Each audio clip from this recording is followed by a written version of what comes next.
Donc, bonjour à tous. Bienvenue sur ce webinaire sur le e-commerce focus États-Unis et un traitement aussi sur le Canada qui sera traité en annexe. Donc, aujourd'hui, on va vous présenter avec Stéphanie de la Maison de New York et avec la société Le Panier Français une vision du e-commerce aux États-Unis. Premières informations, je vais te laisser avancer la slide, Stéphanie. Les rappels d'usage, voilà, couper sa caméra et son micro pendant la présentation. Et évidemment, n'hésitez pas à poser vos questions sur le chat. Alors, le programme de ce webinaire, donc introduction. Je vais vous présenter rapidement l'agence Haddock. Stéphanie va vous présenter la maison de New York et ensuite on partira sur le programme de ce webinaire avec le e-commerce, les informations essentielles, une interview de la marketplace Le Panier Français et évidemment questions-réponses. Et ensuite, on vous présentera les actions prévues sur 2022 en partenariat avec notre bureau de New York sur lequel on pourrait également échanger. Alors, pour commencer rapidement, pour ceux qui ne nous connaissent pas, donc l'émission de l'agence Haddock.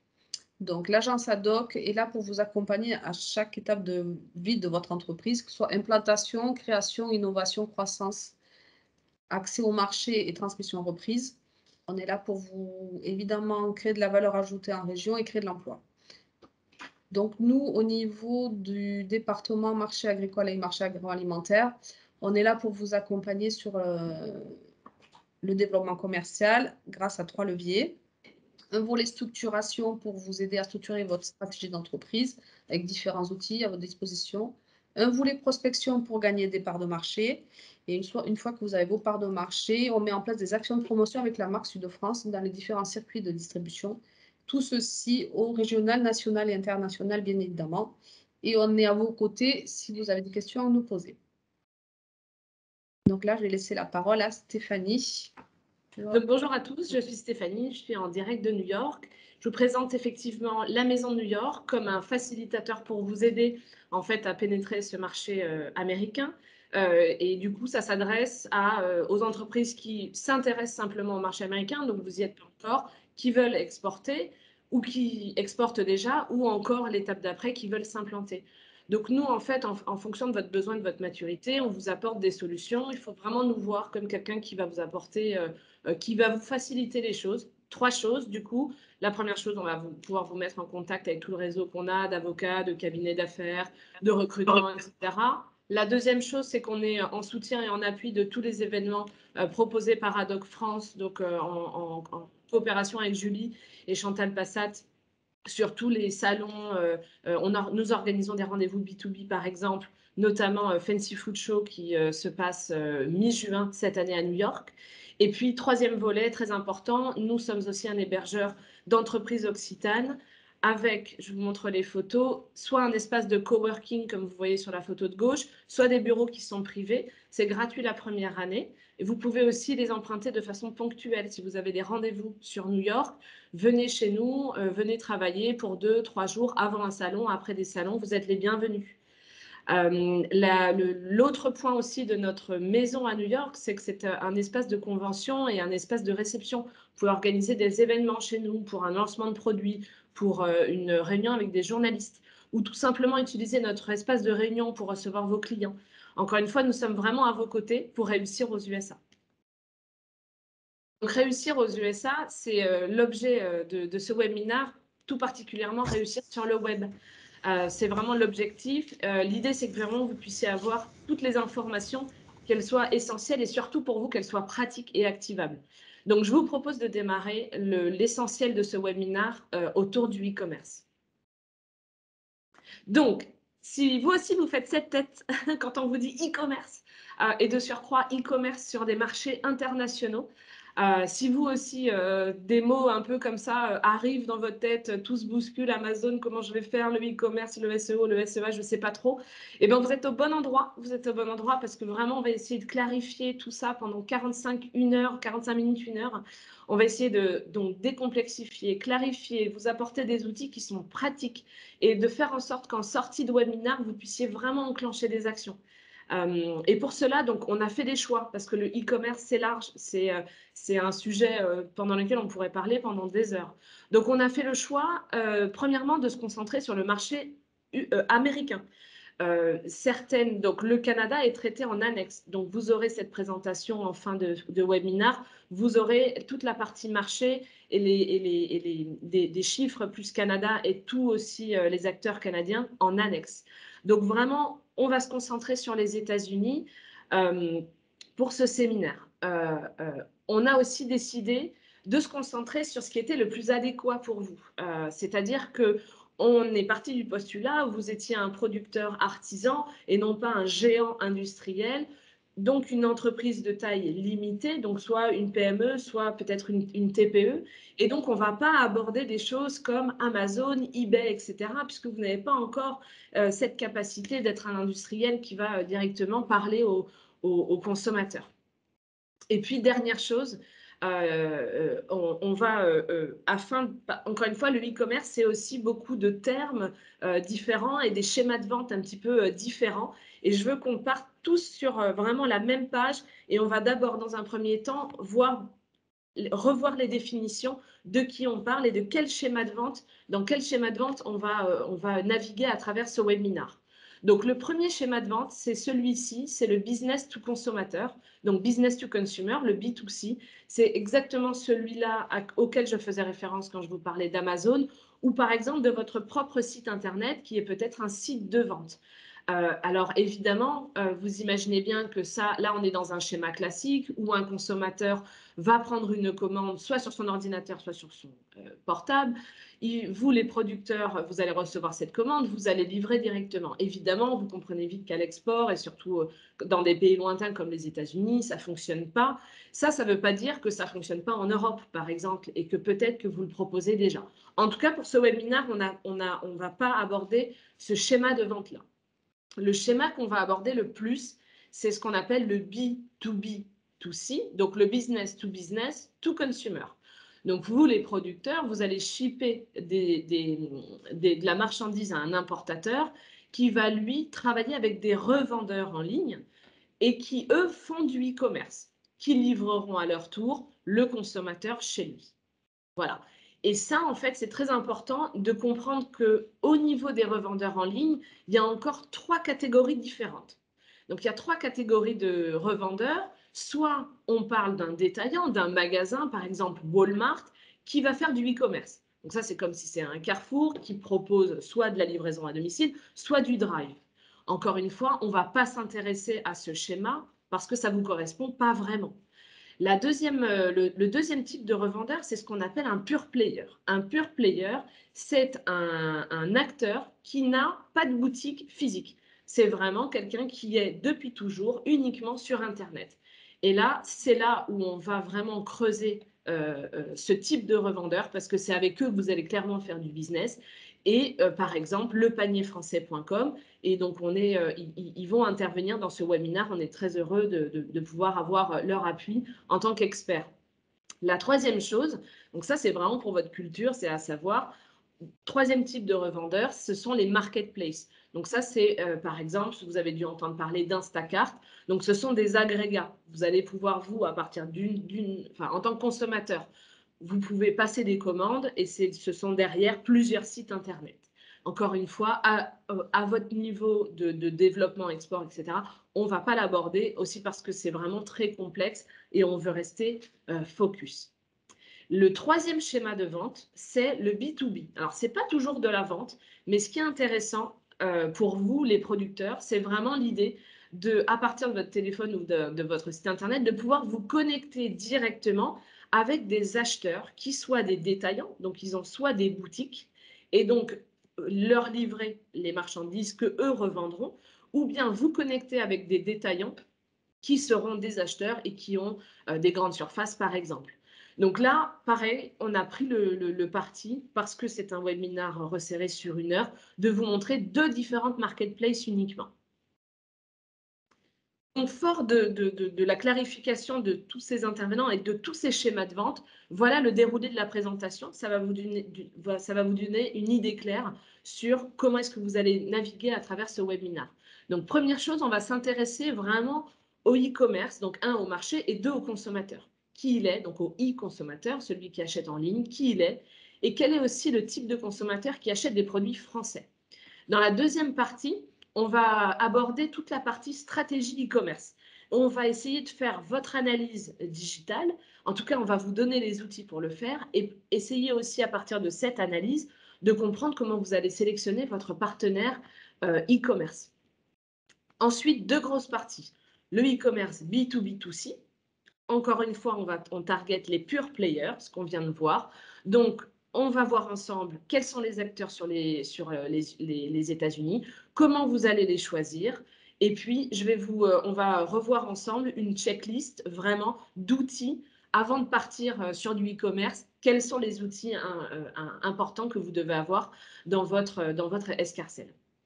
Nous aurons donc l'intervention de Valérie et de Jean-Pierre Brunet, que je remercie d'avance, avec qui j'ai préparé ce séminaire, qui sont les fondateurs du panierfrançais.com. Ce qui est très intéressant, c'est qu'ils sont importateurs et également e-commerce. Donc, c'est super, vous allez avoir une vue 360. Et puis, une deuxième grosse partie qui sont donc les opportunités du e-commerce B2B. Voilà, donc sans plus tarder, je vous propose de démarrer par le marché, le e-consommateur. La première chose, c'est qu'évidemment, vous le savez, le marché aux États-Unis du e-commerce alimentaire, donc ça veut bien dire les achats de vente alimentaire en ligne, est un marché à fort potentiel.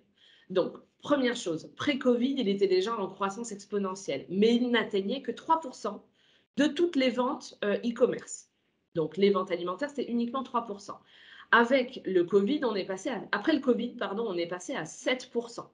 Et là, les études nous montrent, donc des études notamment Euromonitor, nous montrent que à l'horizon, c'est qu'à 2025, 20% des commandes e-commerce concerneront des achats alimentaires. Donc, on a vraiment une très forte croissance là-dessus et on parle même d'aller sur un marché qui va grossir jusqu'à 106 milliards de dollars, donc à horizon 2025. Donc, une belle trajectoire. Et puis, pour bien comprendre aussi comment fonctionne le marché du e-commerce, on distingue trois grands flux, donc des distributeurs traditionnels, Walmart, Target, Kroger, des distributeurs qui ont traditionnellement toujours été en ligne, donc Amazon Fresh par exemple, Fresh Direct, Peapod, et des places de marché, encore une fois Instacart, on en a déjà parlé. Gardez juste en tête que pour le e-commerce alimentaire, il y a deux gros acteurs qui sont des géants sur le marché, qui sont Walmart et Amazon, et qui ont chacun, en fait, ils sont multicanaux. Multicanaux, ça veut dire qu'ils ont à la fois des magasins en propre, magasins physiques de briques et de mortier, et également toute une partie en ligne. Walmart, ils ont, contrairement à ce qu'on peut avoir en tête, en fait, ils n'étaient pas du tout prêts pour du drive, ils étaient bons en e-commerce, en livraison, mais vraiment avec le Covid, ils ont absolument fait un bond énorme. Et donc maintenant, ils proposent vraiment très facilement soit du drive, soit de la livraison. Amazon, ils ont eu donc on les connaît pour les géants du web, et ils ont une tactique un peu différente. Ils ont racheté Whole Food Market, qui est un positionnement, qui sont donc des magasins partout aux États-Unis, dans tous les États, qui ont un positionnement plutôt premium. Mais ça, j'ai envie de dire, ça vous intéresse, mais pas complètement. Ça vous donne une idée du marché, mais là, l'idée, c'est d'aller plus loin et de mieux comprendre un petit peu le consommateur américain. Donc, qui il est. Donc, première chose, c'est que c'est plutôt une femme. Si on essaye de profiler les choses, c'est plutôt une femme. Elle aurait entre 25 et 40 ans, donc c'est ce qu'on appelle les millennials, donc à peu près, on va dire, 38 ans. Et ça représente 72 millions d'Américains. Donc, c'est vraiment une énorme partie du marché. C'est un gros marché, hein. On est déjà sur un marché plus important même que celui de la France. Ce sont des gens qui ont un pouvoir d'achat. Et puis, ce sont des gens qui font leurs courses. Une personne sur trois fait ses courses sur un smartphone. Donc ça, c'est important quand on va parler de site Internet qui est adapté au format mobile. Ce sont des choses importantes à retenir. Et puis, l'impact Covid, évidemment accélérateur dans la prise de commande en ligne pour les achats alimentaires, hein, puisque notamment pendant les confinements, on était bloqués chez nous. Donc là, l'idée, c'est vraiment c'est ce qu'on voit dans les études, c'est vraiment que Les achats en ligne, il y a eu un bond énorme, on vient d'en parler. Qu'il y a eu aussi, du coup, une accélération dans les différents canaux de distribution. Encore une fois, il faut penser qu'aux États-Unis, le drive n'était pas si développé que, par exemple, en France. Ça nous paraît étonnant, mais c'est vraiment le cas. Donc, vraiment, émergence de nouveaux canaux. Il y a aussi des nouvelles catégories qui sont arrivées. Par exemple, les plus de 65 ans ont pris 4 points sur une année. Donc, c'est assez énorme sur une seule catégorie. Et là, pour le coup, on sait que ce sont des personnes qui vont rester et qui vont toujours continuer à consommer en ligne. Et puis, peut-être que c'est évidemment dû au confinement, mais des catégories de produits qui en ont profité plus que d'autres, et notamment toute la partie des achats alimentaires, plus plaisir, de confort. Et dans le confort, il y a aussi des kits alimentaires, donc vraiment recevoir des kits et de faire chez soi, et donc des catégories un peu plus boostées. Ça, encore une fois, c'est intéressant. Mais là, on parle d'Américains qui font leurs courses sur Internet. C'est pas tout à fait l'Américain qui va acheter des produits français. Et donc, pour préparer ce séminaire, moi, j'ai préparé avec lepanier-français.com, mais j'ai rencontré aussi d'autres acteurs. Et en fait, ce que j'ai compris, c'est qu'il y a deux cibles. Qui achète vraiment des produits français en ligne et que recherche-t-il exactement?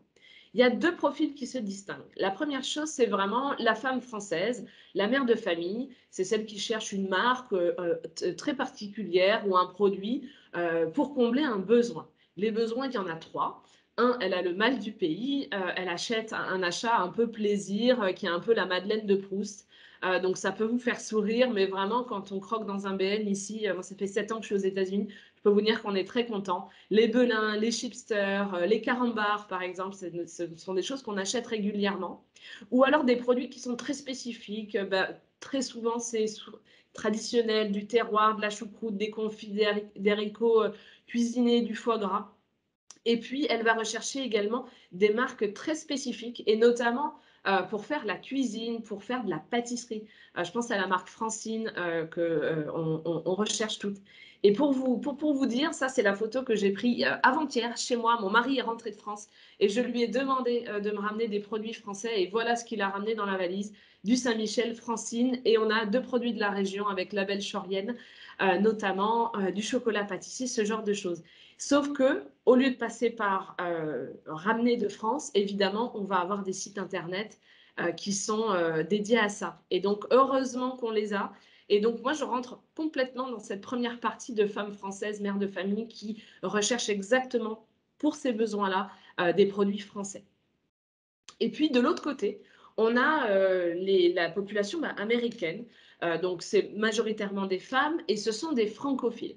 Donc, ce sont des gens qui ont déjà voyagé en France ou en Europe, qui adorent la France parce qu'elle représente. Et là-dessus, on a beaucoup d'avantages et il faut vraiment en faire une force. Donc, vraiment la qualité de la nourriture, l'élégance, le chic à la française. C'est vraiment pas des stéréotypes, c'est vraiment ce qu'on ressent quand on est aux États-Unis. Ils recherchent souvent de beaux produits, des beaux packaging qui véhiculent une histoire, une tradition, des produits qui sont de qualité, donc avec des labels. Ils veulent aussi des fois, quand ils achètent des produits français, et j'en parlais pas plus tard qu'il y a 2 jours en balayant cette présentation avec notre consultant qui est américain, elle me dit, moi, quand je veux impressionner un peu des gens, j'achète du vin français, j'achète des produits français. Donc il n'y a rien d'arrogant, c'est une vraie réalité. Les Américains aiment bien vraiment les produits français pour tout ce que ça représente. Et puis beaucoup en font donc ils ont un pouvoir d'achat qui est important, les Américains. Et puis ils en font beaucoup pour des cadeaux. Et donc du coup, ce qui est vraiment important à garder en tête, c'est ces personnes-là, ils recherchent vraiment des produits de niche, et donc ils vont écrire dans Google des mots-clés, soit des noms de marques, soit des descriptions de produits. Donc ça, c'est vraiment des choses qu'il faut garder en tête. Du coup, ce qui est intéressant, ce que je voulais vous montrer, c'est que pour aller plus loin pour vous, au-delà de ce webinaire, pour aller mieux comprendre vos consommateurs, c'est de faire ce qu'on appelle du social listening. Donc, le social listening, c'est un concept qui est basé simplement sur l'exploitation des contenus qu'il y a sur les réseaux sociaux. Donc, c'est gratuit, c'est facile d'utilisation et c'est assez actualisé. Moi, je vous propose d'aller sur la page, donc les groupes de communauté Facebook, qui ont le mérite d'être très utiles quand on appartient à une communauté comme moi d'expatriés français. Il y en a un qui est très très bien pour vous, qui s'appelle Bon Plan Gourmand aux États-Unis. Il y a 10 000 personnes sur ce site. Et ce que je vous recommande, c'est d'aller taper dans la petite loupe, de ne pas vous lire tous les posts, parce qu'il y en a beaucoup, c'est des sites qui sont très, très dynamiques, mais d'aller taper dans la petite loupe le produit ou donc soit votre marque, puisque peut-être vous êtes peut-être déjà aux États-Unis, soit voilà, la catégorie de produits pour aller essayer un peu de mieux comprendre. Et je peux vous assurer qu'il y a beaucoup de commentaires. Vous allez pouvoir trouver des informations aussi sur où est-ce qu'on trouve les produits de mes concurrents, et vous verrez un petit peu la façon dont les Français de l'étranger, et dans ces groupes, il y a aussi quelques Américains, recherchent les produits. Par exemple, ici, coucou tout le monde, savez-vous où on peut trouver de la farine de sarrasin à New York? Merci d'avance. Et les gens, voilà, vous allez un peu mieux comprendre comment ils se débrouillent, les Français de l'étranger, ou bien les Américains, pour trouver des produits. Encore une fois, c'est facile, c'est gratuit, et c'est intéressant en termes d'insight. Ça va vraiment vous faire comprendre des choses sur, encore une fois, qui est ce consommateur. Ce qui est donc très important pour conclure sur cette première partie, c'est vraiment de voir qu'il y a une vraie adéquation, et c'est là où il y a une belle opportunité à les saisir, entre le e-commerce et le e-consommateur, donc vraiment celui qui achète des produits sur Internet, et puis l'offre française. D'un côté, comme on l'a vu, c'est quelqu'un qui a du pouvoir d'achat, qui va acheter de plus en plus bio, qui a un intérêt fort pour les produits sains, des produits fonctionnels, des produits enrichis en vitamine C ou D, et qui va aller acheter souvent plus une marque ou une histoire plutôt qu'un produit en lui-même. Et les études nous montrent que c'est encore plus vrai sur les sites de vente spécialisés. Ce sont des catégories qui ont un budget encore plus élevé que les autres, qui sont vraiment issues de catégories socioprofessionnelles plus, et qui vraiment vont chercher des produits alimentaires de niche. Souvent, ils sont actifs et urbains. Et donc, en face, on a cette offre française que vous, les producteurs, vous proposez, qui est une offre de qualité, qui se concentre vraiment sur un milieu ou un haut de gamme, parce que souvent ce sont des produits biologiques, ce sont des produits naturels avec des procédés artisanaux, ce sont des produits sains, authentiques, du terroir, et souvent il y a des belles histoires, soit de famille, soit des histoires de procédés et de fabrication qui sont belles à raconter. Donc encore une fois, une magnifique adéquation entre l'offre française de produits et vraiment le e-consommateur aux États-Unis. Donc maintenant, je vous propose d'entamer la deuxième partie où on va se concentrer sur comment vous allez pouvoir intégrer le e-commerce dans votre stratégie export. Donc la première chose, c'est évidemment des prérequis. Alors peut-être certains d'entre vous ne sont pas encore aux USA, mais afin d'importer aux USA, il faut vraiment passer par des prérequis qui sont à respecter. Donc il est nécessaire de passer par un importateur qui va référencer vos produits. La réglementation, elle est complexe aux États-Unis. Il est nécessaire de s'enregistrer auprès de la FDA. Voilà. Et puis, d'avoir la liste des ingrédients qui sont acceptés. Et surtout, il ne faut pas d'ingrédients qui sont interdits. Et puis aussi, il faut que vous adaptiez tous vos étiquettes pour que les nutrition facts, donc vraiment toutes les valeurs nutritionnelles, soient correctement, correspondent exactement à la réglementation en place. Donc ça ferait l'objet d'un séminaire en soi si on avait un peu plus de temps. Je passe rapidement. Si vous avez des questions, on est à votre disposition. En revanche, ce qui est intéressant quand vous allez commencer à réfléchir à votre stratégie e-commerce, c'est de se dire, pourquoi j'y vais? Pourquoi j'y vais et quels sont mes objectifs? Donc, il y a plusieurs objectifs quand on est à différents stades en fait, de votre développement. La première chose, par exemple, c'est quand on est primo-exportateur. L'idée, c'est peut-être de faire un test marché, un test produit. Et c'est aussi de commencer à être référencé sur... Voilà. L'idée, c'est... là, on est dans la stratégie export. Donc, faire une stratégie, c'est définir des objectifs, savoir avoir une feuille de route, savoir se dire comment est-ce que vous allez pouvoir aller sur du e-commerce, et puis après aussi définir un budget. Donc, dans les objectifs, différents objectifs à différentes étapes, évidemment, de là où vous en êtes sur votre développement aux États-Unis et puis ne serait-ce que votre développement e-commerce. Donc, la première chose, c'est quand vous êtes primo-exportateur, ça peut être une opportunité pour vous pour faire un test marché. Et puis, ça peut être aussi le début d'un référencement, c'est-à-dire d'une première visibilité, de pouvoir gagner en référencement Google notamment. Ensuite, la deuxième étape, c'est quand vous allez générer des volumes. Mais du coup, les objectifs, ils vont changer peut-être pour vous. Ils vous allez plutôt générer, vous allez plutôt regarder la fréquence d'achat et le réachat. Vous allez vouloir justement la visibilité. Et puis dans la visibilité, ce qui est intéressant, c'est les avis consommateurs. Ça, c'est très important, les fameuses petites étoiles, les avis qu'on donne sur vous. Il y a certaines plateformes de e-commerce qui le proposent, pas toutes. Et puis en dernière étape, quand vraiment, enfin voilà, vous avez des volumes très importants, que vous êtes déjà bien implanté, bah là, vous allez travailler en termes d'objectifs en tout cas. L'idée, c'est d'aller chercher du référencement naturel. Donc, le référencement naturel, pour rappel, c'est quand on tape votre marque ou voir votre catégorie de produits, c'est vraiment d'être le premier sur la page Google. Et puis vraiment de faire en sorte que vous êtes incontournable. Parce que dans Google, vous pouvez aussi avoir la possibilité d'acheter des juste pour la partie achat. Vous savez, il y a différentes parties dans Google. Il y a tout, il y a les vidéos, les photos, les images, et il y a une partie achat. Et donc, du coup, vous pouvez aussi complètement avoir des objectifs d'être référencé et de remplir toute la page ici. Slide suivante.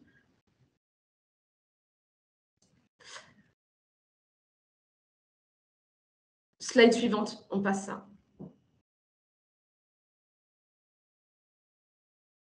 Tu peux passer, Julie. Voilà. Du coup, là, l'idée, c'était de se dire, OK, les objectifs, quels sont-ils? Maintenant, l'idée, c'est de se dire comment vous allez aller sur le e-commerce. L'idée, c'est d'avoir une analyse personnelle de votre offre produit, mais au-delà de ça, de votre entreprise, sur votre niveau de digitalisation et puis où vous en êtes. Et pour ça, moi, je vous propose donc de partir sur un outil d'analyse marketing qui s'appelle une analyse SWOT, que vous avez certainement déjà entendu parler. Donc, SWOT pour Strength, Weakness, Opportunity and Menace, c'est-à-dire les forces, les faiblesses. Donc, ça, c'est le haut du tableau. Et ça, c'est vraiment, il faut le remplir avec vraiment en tête uniquement vous, et ce sont vraiment des facteurs internes. Vous, votre entreprise, vos ressources, vos outils. Donc, vraiment, définissez vos faiblesses. La deuxième partie du tableau, la partie basse, vraiment, l'idée, c'est de se dire quelles sont les opportunités de marché que j'ai. Donc là, vraiment, c'est vraiment que des facteurs externes sur des tendances par exemple, sur, encore une fois, l'offre produit qui est adéquate par rapport aux consommateurs, ou alors des menaces. Des menaces potentiellement géopolitiques, par exemple, ou toute autre menace, encore une fois, qui viendrait du marché, de la supply chain, etc. Et en fait, ce qui est intéressant, Julie, si tu veux animer, c'est que Business France, dans une de ses dernières études sur le e-commerce, a déjà fait ce travail sur l'offre française. Donc, vous avez une excellente base de départ pour vous dire, OK, mon analyse SWOT, c'est celle-là, et vous, soyez spécifique par rapport à vos propres produits et votre propre entreprise, et ça va, en fait, ça va vous sauter aux yeux. Vous allez très vite comprendre quelles sont vos forces, et ça, c'est très important de le savoir, quels sont vos potentiels, quels sont les outils que vous avez déjà entre vos mains et qui sont super performants. Et puis derrière, là, vous allez avoir des gaps. Là-dessus, j'y suis. J'ai besoin d'avoir tel et tel outil, etc. Et ça, en fait, ça va être très intéressant pour voir comment est-ce que vous allez déterminer votre partenaire et les plateformes en ligne. Slide suivante. Effectivement, cette analyse, elle va faire ressortir en interne deux choses. Est-ce que vous avez les ressources pour y aller? Est-ce que vous avez du personnel qui est là, avec des compétences, de l'appétence pour aller sur du e-commerce? Et puis, est-ce que vous avez les bons outils? Un bon site internet? Est-ce que vous en avez un? Est-ce que vous avez des pages en anglais? Est-ce que vous avez un storytelling qui est disponible? Est-ce que vous avez déjà des photos produits qui sont exploitables? Et en fait, tout ça, donc tu peux passer à toutes les animations, Julie. L'idée, c'est de se dire, OK, ça va être le trade-off, donc vraiment ce qu'on appelle le compromis pour aller aux États-Unis. Voilà ma photo à l'heure actuelle. Donc, soit j'attends et puis je travaille sur quelques outils encore complémentaires avant de me lancer.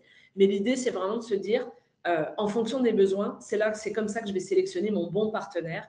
Et puis surtout, sélectionner un partenaire, c'est aussi c'est vraiment travailler un budget. Et ça, c'est très important d'avoir un budget en tête quand on part sur n'importe quel marché, mais particulièrement sur les États-Unis, parce que c'est un marché qui est assez onéreux.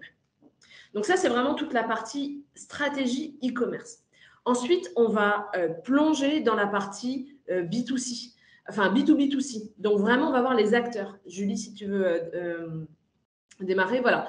Donc, on va vous lister tous les acteurs. On va d'ailleurs, après ce webinaire, moi j'ai fait un fichier Excel Vous les avez, alors pas tous, parce que c'est une liste qui est non exhaustive, il y en a des milliers, mais du coup, j'ai recensé les principaux. Je vous ai fait une colonne aussi avec tous les contacts, donc vous aurez déjà tout ça en sortie de webinar. Et donc, en fait, encore une fois, on s'est focalisé sur 2 types de revendeurs en ligne qui vont vous intéresser plus que les autres parce que voilà, pour les raisons pour les raisons dont on a déjà discuté ensemble. Deux marketplaces intéressantes. Un, les pure players qui proposent que des produits français. Donc là, quand on parle produit, il n'y a pas que l'agro. C'est vraiment des marketplaces où vous allez avoir donc de l'alimentaire, mais pas que, des bougies, du savon, etc. Des choses très françaises, ça peut être des foulards, ça peut être du linge de maison, par exemple. Et puis la deuxième chose, ce sont des gourmet stores, donc vraiment des épiceries fines. Pour le coup, ils proposent que de l'alimentaire, mais pas que français. Donc premium, gourmet, mais italien, français, espagnol, etc. etc. Et c'est vraiment sur ces 2 types qu'on va vraiment approfondir. Julie, si tu veux passer la slide suivante, je vais vous proposer de visionner une vidéo où je balaye plein de plateformes de marketplace pour que vous ayez une bonne vision.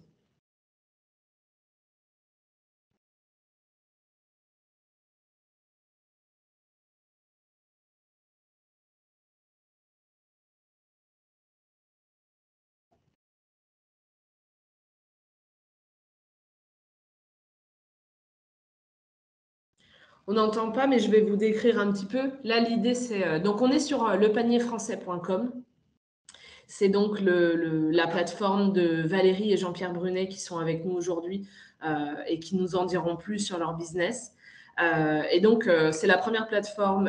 Et ce qui est intéressant, en fait, quand vous allez balayer les différentes plateformes, c'est regardez bien la façon dont vos produits sont présentés, la façon dont les prix sont présentés, la façon dont on présente aussi tout le descriptif et toute l'histoire autour du produit. Et c'est bien intéressant avec Internet par rapport à un magasin physique. C'est justement, vous avez la place, l'espace pour raconter votre histoire. Et c'est ça qui est très intéressant. Là, le deuxième site sur lequel je suis allée, c'est Simply Gourmand. Alors, contrairement au terme gourmand, il ne propose pas que de la nourriture, il propose aussi des produits de bain. Vous voyez ici, et encore une fois, c'est intéressant de voir la façon dont ils mettent en avant vos produits, la façon dont, par exemple, là, je n'ai pas vu d'avis consommateur. Ensuite, il y a les French Wink. Donc ça, ce sont 2 Françaises qui sont basées sur New York. Elles ont une toute petite boutique. Je les ai rencontrées il n'y a pas très longtemps. Elles font beaucoup de hors agro. Pour tout l'agro, elles sont en partenariat avec un importateur, donc vous ne serez pas en direct avec elles. Mais donc ça, c'est plutôt la partie beauté, fashion, etc. Ça reste une plateforme que vous pourrez regarder aussi, la façon dont les produits sont présentés, qui sont assez intéressantes.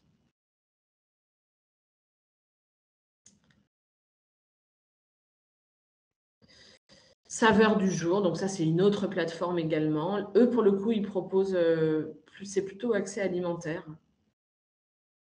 Et vous voyez, c'est intéressant encore une fois de regarder comment les produits sont présentés. Et puis aussi, moi, je vous encourage vraiment à aller jusqu'au bout du processus pour bien comprendre aussi la politique commerciale, etc.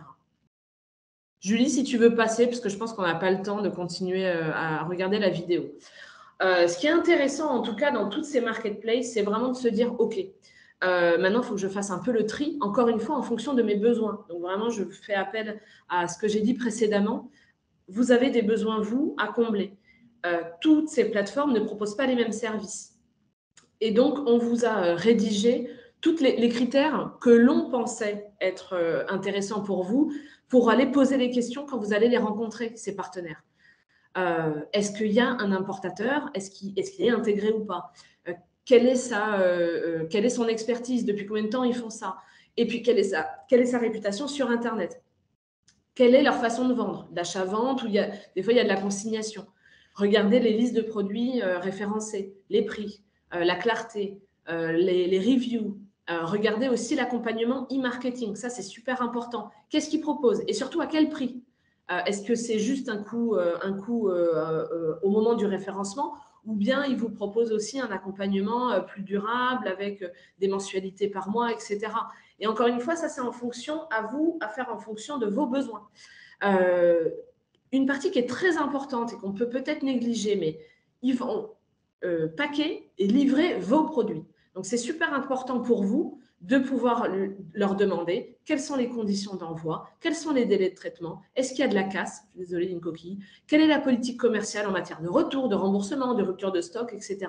Ça, c'est très important, c'est un savoir-faire qui est hyper important parce que, in fine, sont vos produits. Quelles sont évidemment les zones de livraison et puis posez-leur des questions sur leur performance en ligne.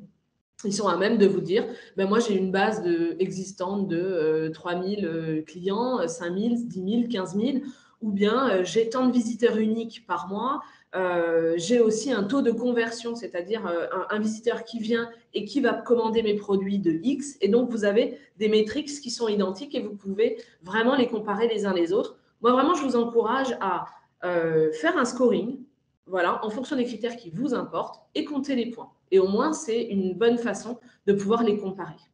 Slide suivante. Voilà, et vous allez me dire aussi, de notre côté, comment nous, on va se faire référencer sur un site Internet. Et là, je cite propriétaire du panier français, c'est-à-dire Valérie et Jean-Pierre. Ça, c'est une citation qui est issue de l'étude Business France. Donc, pour se faire référencer, Valérie dit « Il est important d'avoir un bon produit, un bon packaging, un budget conséquent et d'être aux normes. » Tout simplement. Et donc, du coup, je vais laisser la place au panier. Ah, pardon, excusez-moi.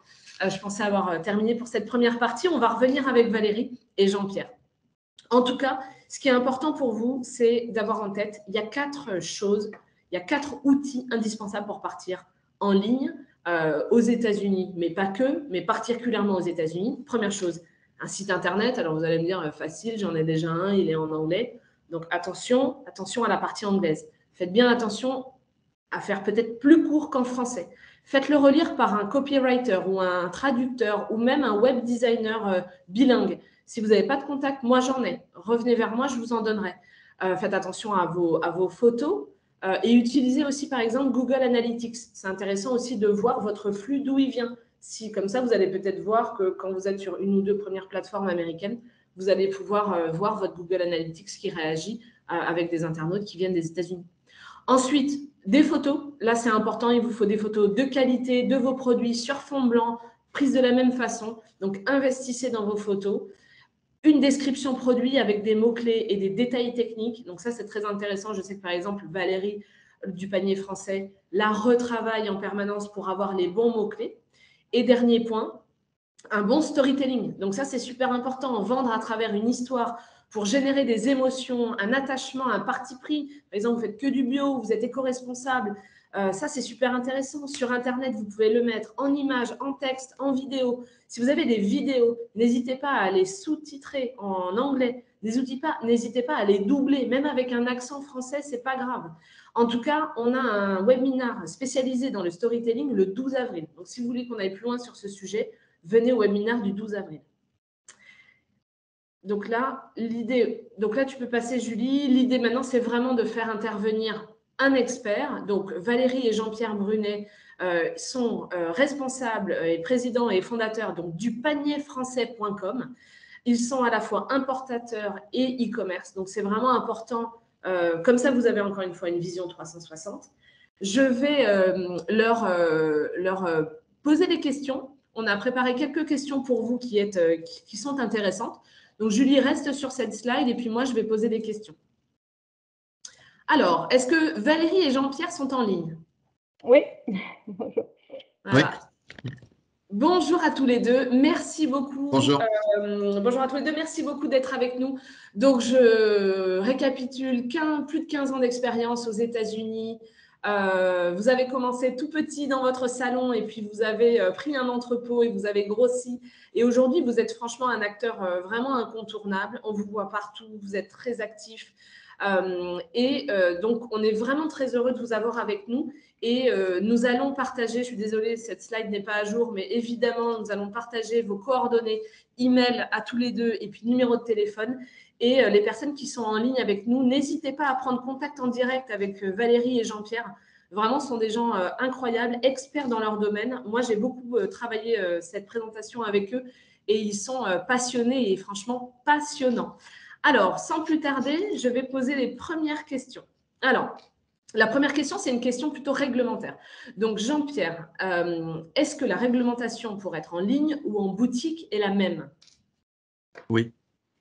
Donc, c'est vraiment très simple. Quand vous voulez revendre des produits en Amérique, il faut absolument être aux normes. C'est-à-dire que la régulation américaine, que ça soit en ligne ou en boutique, c'est exactement la même. C'est-à-dire qu'il faut que le produit... Alors, vous pouvez avoir des produits avec des packaging en anglais, avec les ingrédients, les nutrition facts, etc. Donc là, le produit est prêt pour l'export et pour l'import. Et maintenant, si le produit n'est pas prêt, vous pouvez appliquer des contre-étiquettes, des étiquettes et des contre-étiquettes. Donc, il est important de noter qui est l'importateur, parce qu'en fait, il faut pouvoir retourner vers la société qui a importé les produits. Il faut que les ingrédients et les nutrition facts soient bien mentionnés, et surtout tout ce qui est allergène. Alors ça se fait pas n'importe comment. C'est pas, on prend pas un Word document et on tape. On utilise des outils parce que les tailles de caractères, la police, tout ça c'est régulé. Donc on utilise des outils et ensuite nous en tant qu'importateurs, on vérifie tous les ingrédients. On regarde les recettes des sociétés qui fabriquent pour être sûr qu'il n'y ait pas de colorants, de produits interdits. Donc on fait un tri. Et une fois que le tri est fait, après, on demande aux sociétés, bon, voilà, vous avez un colorant, donc il faut peut-être faire des tests de batch de colorant avec un labo. Il y a tout un travail qui est fait pour être sûr que le produit soit prêt à être reçu aux États-Unis. Sinon, ça peut se faire refuser ou s'il y a un contrôle, ça peut se faire refuser en entrée. Ensuite, à partir du moment où vous produisez en France, il y a toute une série il n'y a pas que le produit par lui-même, il y a aussi la compliance avec la société qui fabrique. Donc, il faut être sûr que tout est documenté, les numéros de lot, comment c'est produit, est-ce que vous avez toutes les normes sanitaires, et ça fabrique un dossier. Et ce dossier est gardé par l'importateur parce qu'il peut y avoir des contrôles FDA. À partir du moment où vous enregistrez l'endroit de fabrication, ils peuvent venir quand ils veulent, ils prennent leur avion, ils viennent voir votre usine ou l'endroit où vous produisez les produits. Et ensuite, c'est très simple, c'est l'agent FDA. Donc, dans ce cas-là, en général, c'est nous. C'est l'agent FDA qui est responsable.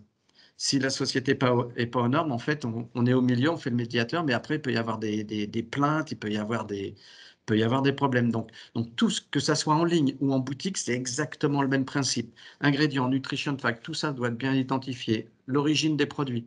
Donc, si par exemple, vous produisez, je ne sais pas, en Turquie et que les produits transitent à partir de la France, faut bien marquer que le produit est fabriqué en Turquie. Parce que c'est des normes de taxation différentes. Donc, il y a un flux de taxation, il y a un flux produit, et tout ça, ça doit être compliant. Très bien. Ça doit être aux normes. Et ce que vous m'aviez dit aussi, Jean-Pierre, quand on a préparé le webinaire, c'est que vous êtes certifié FDA et donc vous aidez vraiment les entreprises quand elles ont des questions, etc. Vous avez aussi ce rôle-là de conseil.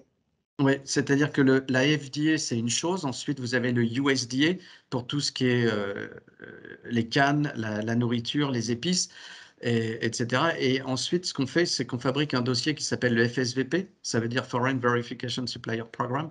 C'est-à-dire que c'est un jeu de documentation qui va permettre à la FDA de voir que la société auquel nous on achète ou qui nous envoie les produits en consignement soit carré. En fait, les US, c'est pas très compliqué, c'est juste un process à suivre, mais il faut être carré. On cache rien, on met rien sous le tapis. Quand on veut faire passer des produits, il faut être carré. Sinon, tôt ou tard, on se fait rattraper par la patrouille. Voilà, c'est aussi simple que ça. Merci. Une question maintenant pour Valérie. Alors, est-ce que vous pouvez nous en dire plus sur vos clients à vous, sur le panier français.com et qu'est-ce qu'ils recherchent exactement? Alors, nos clients, ce sont des Américains, des Français. On a des boutiques, des spas, puisqu'on ne vend pas que la nourriture, comme vous l'avez dit si bien, on vend aussi des savons, on représente le sud de la France pour les savons.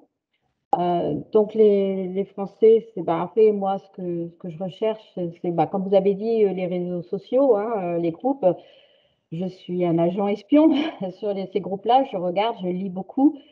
Par contre, les clients français sont très durs parce que en fait, sur ces réseaux sociaux, oui, ils veulent les produits français et tout ça, mais ils sont très durs parce qu'en fait, ils vont très facilement chez Aldi parce que c'est beaucoup moins cher. Ils aiment la qualité, mais à petit prix. Les clients français n'ont pas forcément de l'argent, donc ils vont facilement chez Aldi. Par contre, ma clientèle américaine, elle a beaucoup d'argent et elle préfère, comme vous l'avez dit, les produits français parce que ça fait bien, hein, d'acheter des produits français, d'offrir des produits français. Donc les Français, ils aiment ça. Donc mes boutiques, c'est pareil, elles aiment bien acheter mes produits français justement parce qu'elles ont de la clientèle américaine qui rachète. Donc en fait, j'ai de tout. J'ai de tout pour faire un monde. Donc j'ai des clients j'ai une cliente, elle a 101 ans. 101 ans, c'est une Française et régulièrement, elle nous téléphone pour acheter ses gâteaux français qui lui manquent, hein.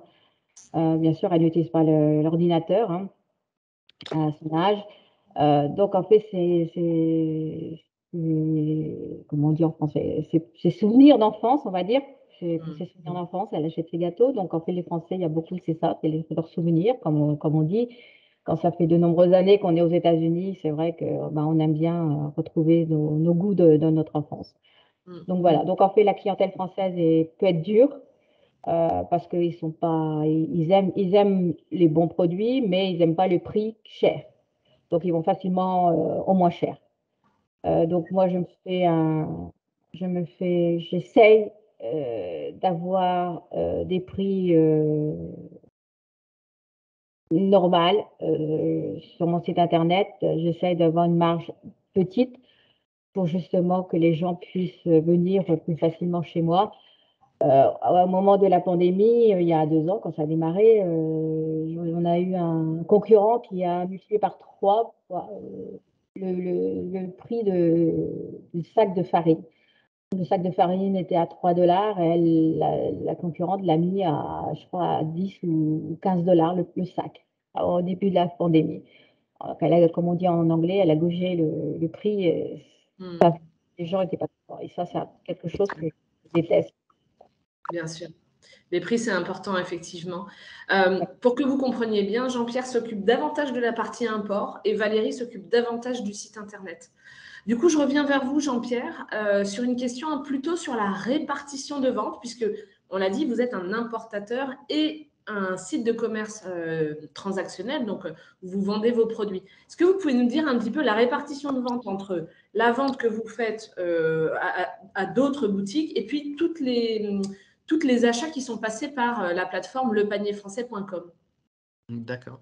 Donc, en fait, la répartition, ce que j'appellerais wholesale et consumer, aux particuliers, ça varie. Ça varie en fonction du Covid, ça varie en fonction de la perception de crainte des gens qu'il va y avoir une guerre qui va durer dans le temps. Et en fait, quand le Covid est arrivé, on a beaucoup eu de wholesale qui ont fermé ou qui ont arrêté leur activité. Là, depuis 3 mois à peu près, la partie wholesale redémarre. Donc, moi, je dirais qu'avant tous les problèmes de pandémie, on était à peu près à 60-70% pour les consumers et à peu près 30-40% pour le wholesale.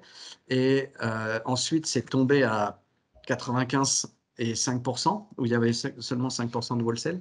Et ensuite, là, maintenant, c'est en train de regrignoter. Le wholesale revient petit à petit. Les gens nous contactent. On a à peu près 3 requêtes par semaine en ce moment de gens qui veulent ouvrir un compte wholesale, qui veulent revendre.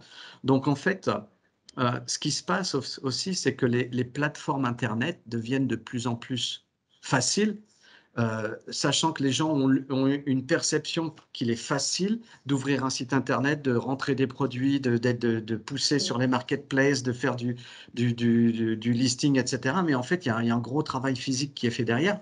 Et même les plateformes par elles-mêmes, même si vous êtes capable de connecter avec des systèmes de shipping, des systèmes d'inventaire, des systèmes de prévision de vente, etc. C'est loin d'être facile parce que ces trucs-là, ça ne marche jamais facilement. L'optimisation, c'est un travail de fond. C'est un travail, en fait, vous fabriquez un écosystème pour vendre sur une zone géographique et c'est assez, ça bouge tout le temps. Et même les outils bougent tout le temps. Il y a toujours des nouvelles features, il y a toujours des nouveaux trucs. Et en fait, ce qui se passe, c'est que le monde dans le temps, il fallait choisir si vous étiez un revendeur, un distributeur, un importateur, etc. En fait, tout ça, c'est en train de disparaître. Avec tous ces outils, tout est en train de se mettre à plat. Vous voyez des marques, par exemple, comme Bonne Maman, ils vendent directement aux particuliers, et il y en a plein d'autres. Et pourtant, ils vendent aussi à des distributeurs, ils vendent à des chaînes de boutiques, etc. Donc, en fait, la notion de dire, wholesale particulier, c'est juste un kit.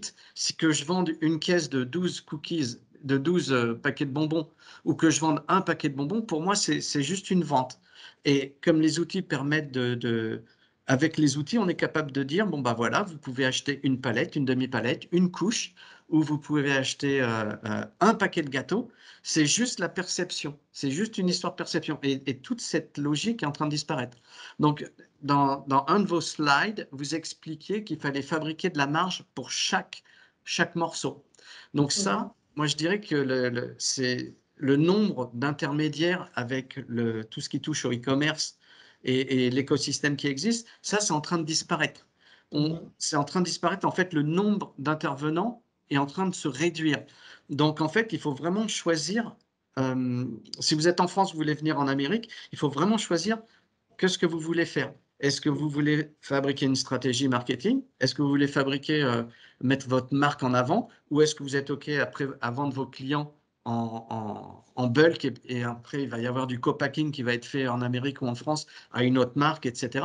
En fait, c'est en fonction de la stratégie que la société française va imaginer, ils vont pouvoir discuter quel est le modèle. Au moins en step 1, en première étape, deuxième étape, troisième étape, en fonction de qu'est-ce que vous voulez faire d'un point de vue pour faire grossir les ventes régulièrement. En première étape, OK.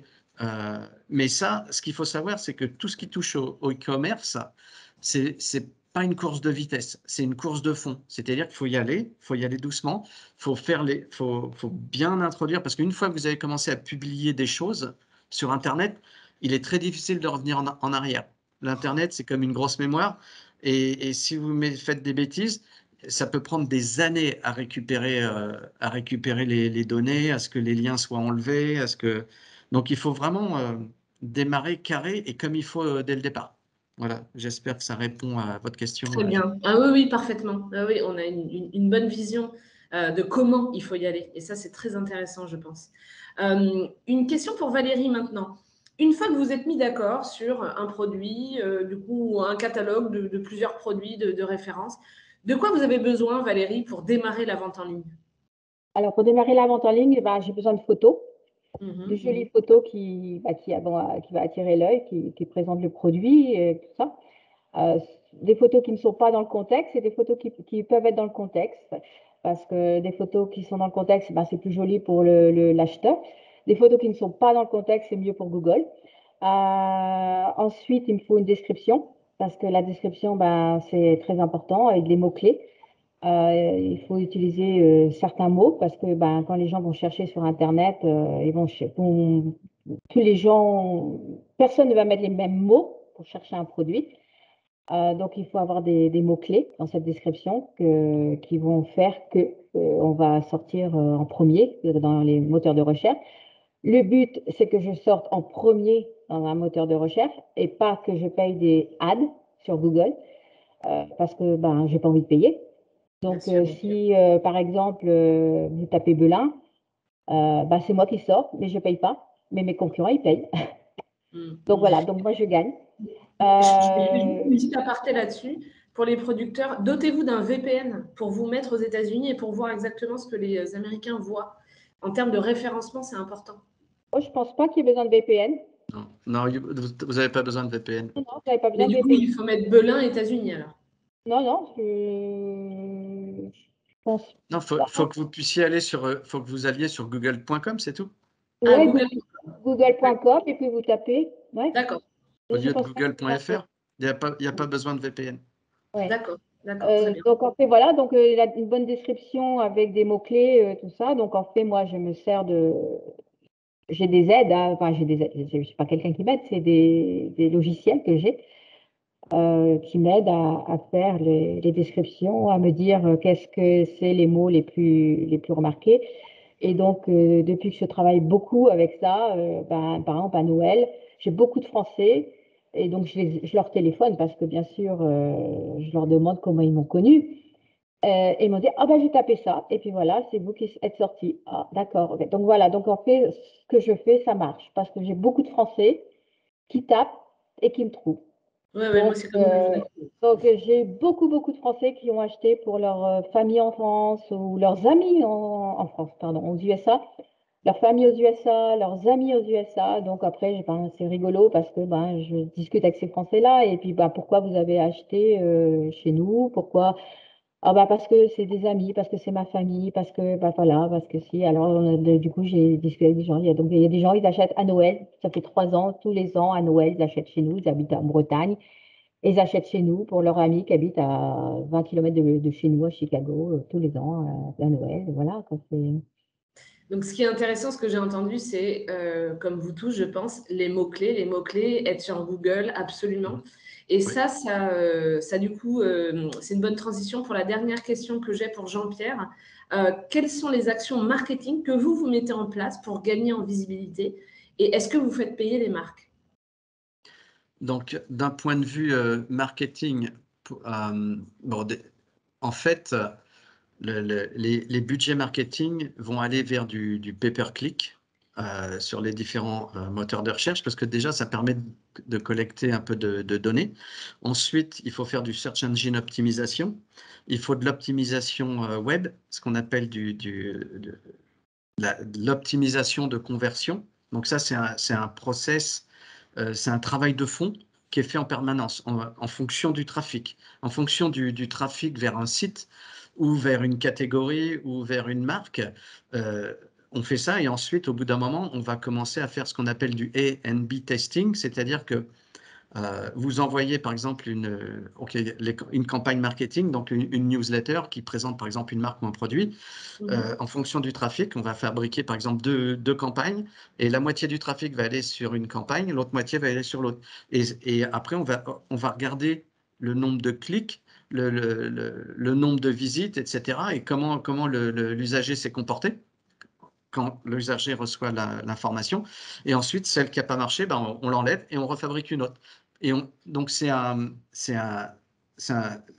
une amélioration continue des process. Donc, ça peut être les campagnes marketing, ça peut être le pay-per-click, donc tout ce qui est Google Ads ou Yahoo, Bing, etc. Donc, tout ce qui est moteur de recherche où on paye pour être vu. Ensuite, il y a tout ce qui est marketplace. Donc, marketplace, c'est Walmart, eBay, Target, Alibaba. En fait, tout ce qui peut vous passer par la tête pour essayer d'être vu. Mais encore une fois, ça dépend de la stratégie de la société. Quel est le budget? Qu'est-ce qu'ils veulent faire? Est-ce que c'est du long terme ou est-ce qu'ils essayent juste de placer un ou deux containers et puis de claquer un coup parce qu'ils savent que ça va peut-être se vendre à Noël, etc. Ou alors, est-ce que c'est pour fabriquer du long terme? Mais tout ce qui est digital marketing, c'est vraiment un travail de fond, hein. C'est un travail de fond. Il faut travailler les images. Plus vous avez d'images, mieux c'est. Plus les images sont de qualité, mieux c'est. Si vous avez des vidéos, c'est mieux. Donc, les sites Internet, en général, à 80%, monétisent à travers des emails qui sont envoyés vers les clients. Parce qu'en fait, ce n'est pas que des emails, c'est des flux. C'est des flux de campagne où on peut dire, si telle personne n'est pas revenue au bout de 6 mois, envoyez un petit rappel. Si la personne passe son temps dans la catégorie salée, dans 3 mois, on leur envoie un petit email en leur disant, bah voilà, il y a une petite promo de 15% sur un truc salé. Donc en fait, les outils maintenant sont tellement performants qu'on est capable de voir tout le cheminement d'une visite sur un site Internet et d'en déduire ce que l'individu veut. Et ensuite, on fabrique des flux qui sont des flux automatiques qui permettent de rappeler à l'ordre les gens, attention, vous avez oublié votre panier. Ah, vous avez vu ça, vous n'avez jamais rien acheté en un an. Par contre, merci d'être revenu chez nous. Pof, on leur envoie un petit email. Et est-ce que, Jean-Pierre, comment vous faites? Est-ce que vous faites payer, pas payer? Comment vous faites? Sans peut-être nous dévoiler les tarifs, mais comment vous organisez? Alors, en fait, il nous est arrivé dans le passé d'accompagner des marques. Donc ça, en fait, c'est même… Nous, au jour d'aujourd'hui, on fait venir des produits et on les achète. Nous, on achète les produits et on les revend. Donc, on les revend au wholesale et on les revend aux particuliers. Donc ça, c'est une logique. La deuxième logique, c'est est-ce que vous êtes OK à avoir un niveau de service? Donc là, on a travaillé avec des grosses sociétés françaises qui en général, souvent, font venir des VIE. Donc des VIE, ce sont des gens qui vont être peut-être partagés par plusieurs marques et qui vont avoir un point de présence aux États-Unis. Donc la personne va essayer de mettre du stock un petit peu quelque part parce que les délais de transition sont longs, etc. Et ils essayent d'avoir une force de vente aux États-Unis. Donc ça, même les grosses marques, ça marche pas. Ils envoient une équipe de 5, 10 personnes et au bout de 2 ans, ils les renvoient en France ou alors ils essayent de faire quelque chose. La partie service, à partir du moment où nous, on doit développer un site, faire du marketing, faire ceci, regarder les stats. Donc, c'est un process. Donc, ça, c'est quelque chose qu'on peut faire, mais au jour d'aujourd'hui, ce n'est pas notre activité principale. Mais c'est quelque chose qu'on peut faire et qu'on sait faire parce qu'on l'a fait plusieurs fois. Donc, la première étape, en général, quand on fait ça, alors, est-ce qu'on fait payer les marques?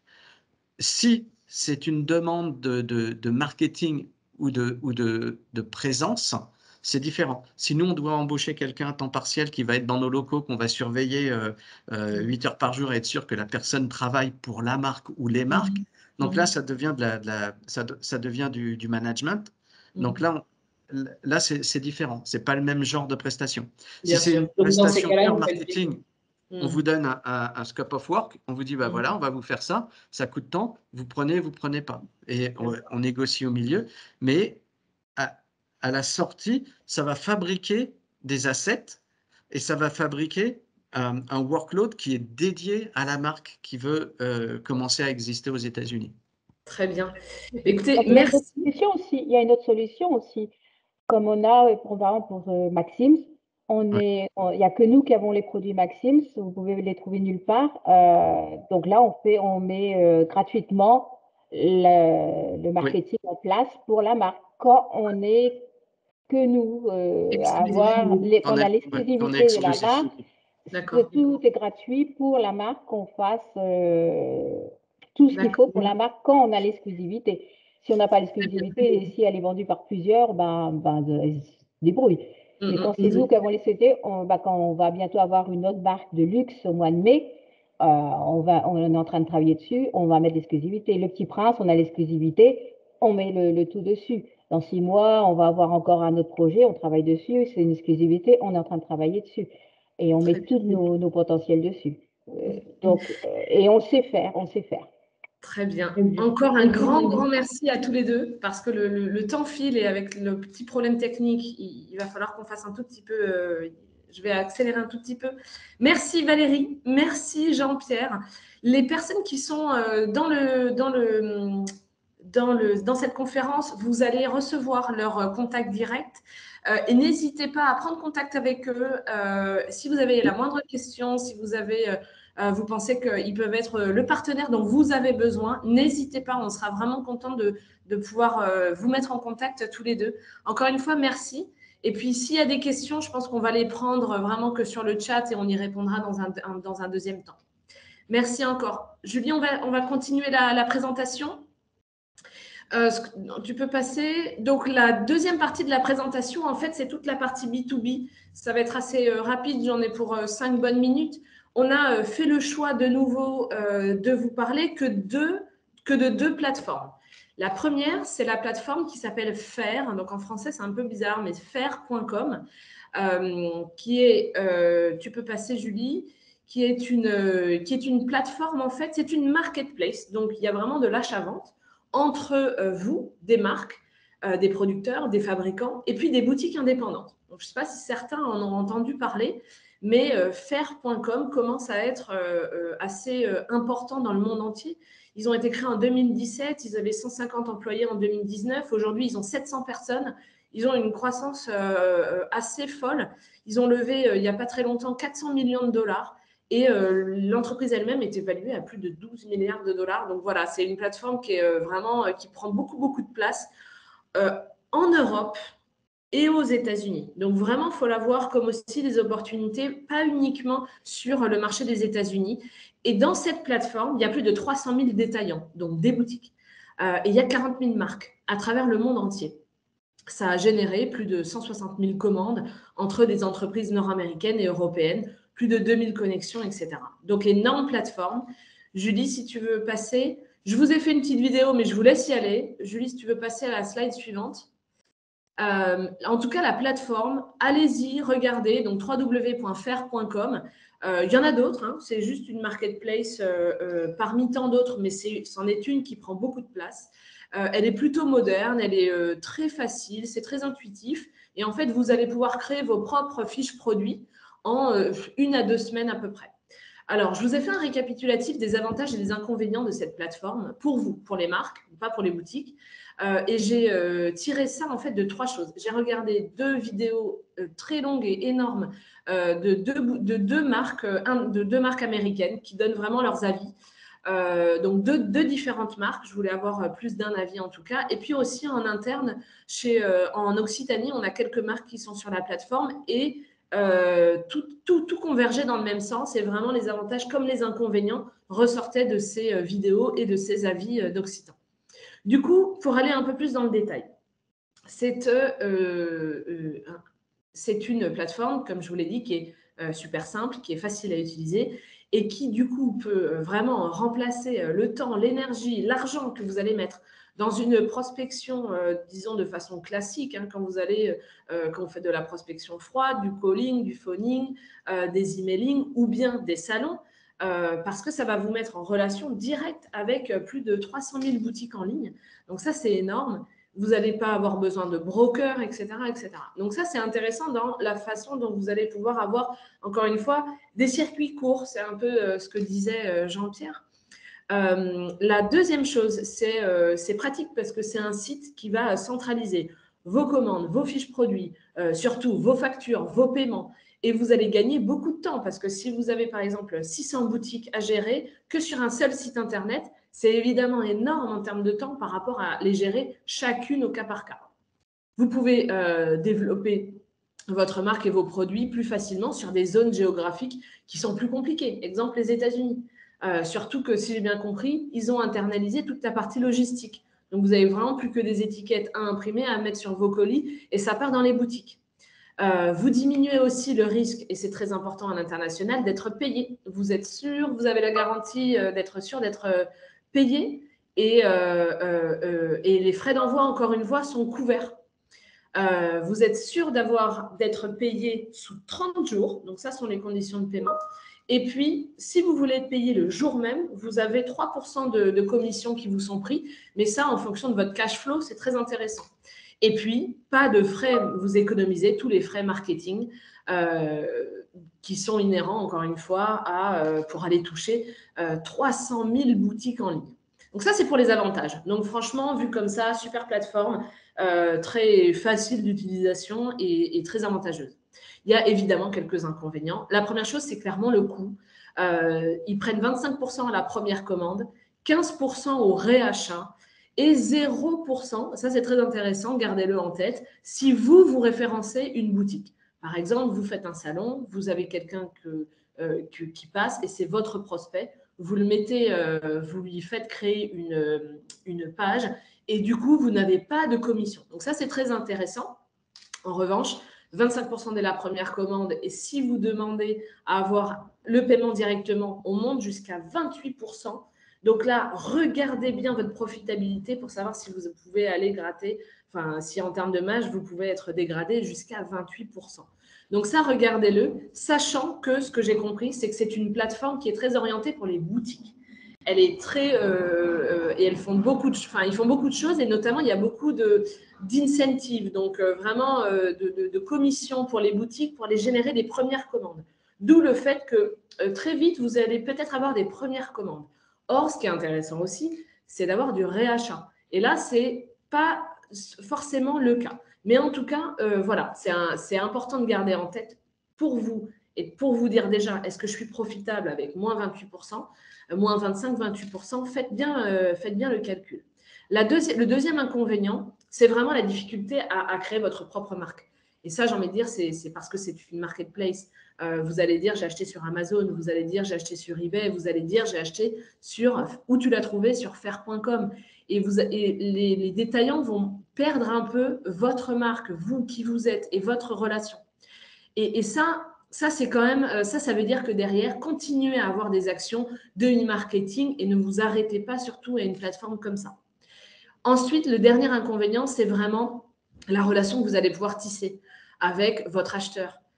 Parce qu'au fil des années, souvent, on aime bien construire une relation, il y a de la fidélité qui se met en place, vous en savez plus un peu sur leur boutique, qui ils sont, comment ils fonctionnent, etc. Et là, en fait, la plateforme, elle ne veut surtout pas que vous sortiez. Donc, il n'y a pas d'échange d'email, de numéro de téléphone qui est autorisé. Ils veulent vraiment que vous restiez. Et donc, il n'y a qu'un système de chat. Et donc, ça peut refroidir certaines relations, j'ai envie de dire. Et du coup, vraiment, si vous allez sur Faire, vraiment faites en sorte de le faire, mais évidemment, diversifiez-vous, continuez en fait vos actions de prospection commerciale par tous les autres canaux et prenez Faire comme un canal comme un canal de vente, mais pas essentiel en fait, que ce ne soit pas la majorité de vos ventes. En tout cas, pour aller aux États-Unis et pour avoir des premières commandes dans des boutiques spécialisées, boutiques physiques, hein, encore une fois, c'est très intéressant. La slide suivante. Donc, voilà, l'autre chose dont on voulait vous parler aujourd'hui, et c'est très important, il me reste 5 minutes pour le faire et ça va bien se passer, c'est RangeMe. Donc, rangeme.com, c'est une plateforme, tu peux passer Julie, c'est une plateforme en fait de mise en relation. Donc là, c'est pas comme sur Faire, d'accord? Il faut vraiment se mettre dans le schéma où il n'y a pas de l'achat-vente du tout. C'est une plateforme de mise en relation avec des marques comme vous, des producteurs, qui vont pouvoir se connecter avec des acheteurs. Des acheteurs, là pour le coup, c'est essentiellement américains, canadiens. Ils ont une velléité à aller en Europe aussi, mais c'est une plateforme qui est américaine et aujourd'hui, les détaillants sont très américains. Si tu veux juste, Julie, afficher l'animation. Voilà, donc on a plus de 10 000 acheteurs en ligne de détaillants. On a beaucoup de producteurs et de marques et on a un nombre de produits qui est très intéressant. Donc, comme vous le voyez apparaître, vous en reconnaissez peut-être certains. Kroger, par exemple, ça c'est des gros. CVS, Staples, il y a Costco, par exemple. Alors, vous allez me dire, c'est des gros. Oui, ce sont des gros. C'est vrai. C'est vrai que RangeMe, ça s'adresse à des gros volumes. Mais c'est intéressant sur RangeMe parce qu'évidemment, de toute façon, si vous allez commencer à avoir une discussion avec un acheteur, même chez Whole Foods, il ne va pas vous mettre dans tous ces magasins au premier coup et vous pourrez faire des tests dans certains magasins. Et c'est là où c'est intéressant. Si tu veux aller slide suivante, ce qu'on vous propose, et ça c'est vraiment la nouveauté de l'année avec Julie, c'est qu'on on vous propose en tout cas pour toutes les entreprises occitanes qui sont sud de France. Donc, on a acheté sur RangeMe une souscription au format premium sous la bannière sud de France. Et donc, l'idée, c'est que vous puissiez créer votre fiche produit. Donc, on va voir comment on va le faire ensemble, mais créer votre fiche produit sous la bannière sud de France. Ça va vous permettre plusieurs choses. Un, de pouvoir créer avec votre branding une fiche vous-même avec tous les détails dessus. Nous vous soumettrons aussi, ce qui se passe, c'est que quand on est premium, des fois, il y a des appels d'offres. On a par exemple Whole Foods qui cherche des glaces. On a Whole Foods qui cherche des confitures. Et en fait, ils nous soumettent, donc moi, je vais recevoir des emails, ils nous soumettent un petit peu ce qu'ils sont en train de rechercher et nous, on peut soumettre des produits. D'accord ? On peut aussi avoir un chat en direct avec des acheteurs qui vont vouloir demander vos contacts. Donc là, pour le coup, c'est moi qui serai en contact. Il y a aussi ce qu'on vous propose de faire avec Julie, c'est de l'envoi d'échantillons. Donc ça passera par la maison de New York.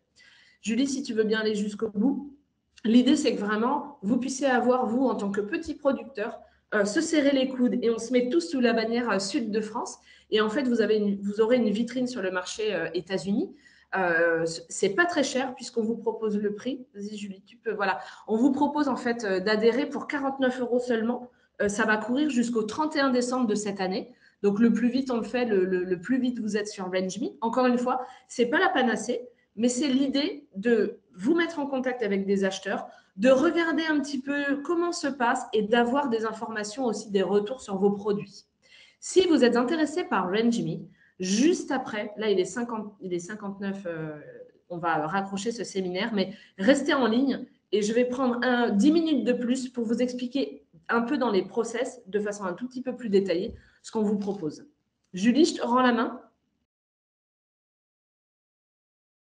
Alors, merci. Donc, juste pour compléter l'opération RangeMe, on vous propose sur l'année 2022 donc une mission des États-Unis à l'occasion de la Fancy Food Show du 12 au 14 juin. Alors, on vous propose en plus d'une participation au salon, un programme de rendez-vous B2B avec des acheteurs ciblés. Et en avant de la mission des visites de points de vente, on va organiser des ateliers de coaching, de storytelling. On a prévu plein de choses pour vous.